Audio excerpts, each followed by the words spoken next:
माझं नाव डॉक्टर रोहित बाळासाहेब व्यवहारे आहे. मी M D emergency medicine critical care झालेला व्यक्ती आहे. इथे इंटेन्सिव्हिस्ट म्हणून रायगड हॉस्पिटलला आत्ता काम करत आहे.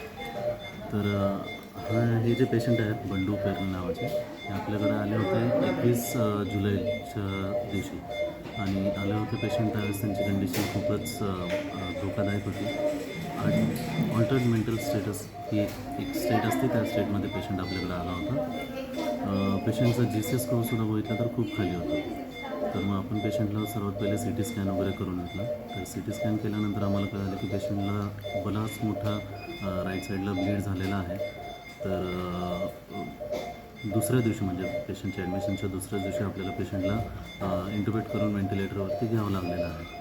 बरं, इंटुबेट केल्याच्या नंतर मग पेशंटला आपण बाकीच्या पण प्रोसिजर्स केल्या, जे काही मेडिसिन्स द्यायचे होते त्या मेडिसिन्स दिलेल्या आहेत. परत सेंट्रल लाईन टाकूनसुद्धा आपण मेडिसिन्स पेशंटला सुरू केलेले आहेत. पेशंटचा BP अशा काळामध्ये सतत हाय राहायचा, 180 सिस्टोलिकमध्ये किंवा 210, 230, 240 अशा रेंजमध्ये पेशंटचा BP पोचायचा.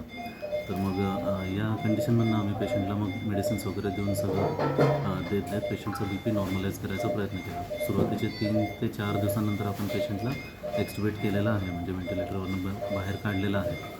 आणि मग हळूहळू आम्ही रोज मॉनिटरिंग करत असायचो पेशंटची. तर बघता बघता आता GCS बऱ्यापैकी चांगला इम्प्रूव्ह झालेला आहे. जो सुरुवातीला 5/15चा GCS होता, तो आता चांगल्यापैकी 13-14/15चा GCS आत्ता आलेला आहे.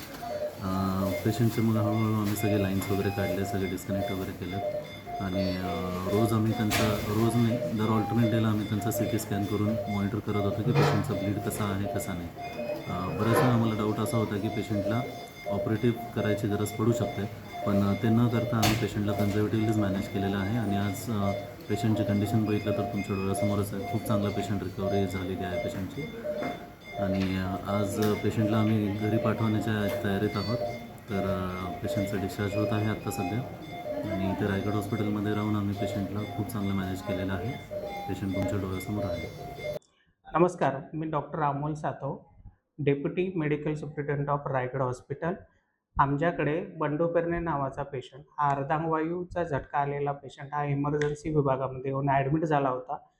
तर इमर्जन्सीमध्ये आल्याच्या नंतर त्या पेशंटला आपण आपल्या हॉस्पिटलच्या संजीवनी योजनेमध्ये सर्व उपचार हे फ्रीमध्ये दिले आणि नंतर पेशंट हा प्रधानमंत्री जन आरोग्य योजनेमध्ये एनरोल होऊन त्याला जे बाकीचे जे उपचार होते ते सर्व त्याचे फ्रीमध्ये झालेले.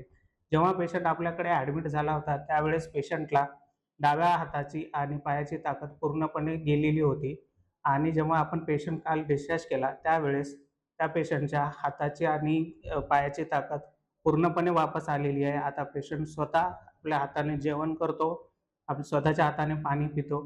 तर असे चांगले उपचार आपल्याकडे होत आहेत आणि हे उपचार सगळे महात्मा फुले जन आरोग्य योजना आणि प्रधानमंत्री जन आरोग्य योजनेमध्ये आपण फ्री ऑफ कॉस्ट करत असतो. त्यामुळे माझे सर्व जनतेला असं आव्हान आहे की तुम्ही रायगड हॉस्पिटलमध्ये यावा आणि या उपचार घ्यावा आणि या योजनेचा फायदा घ्यावा.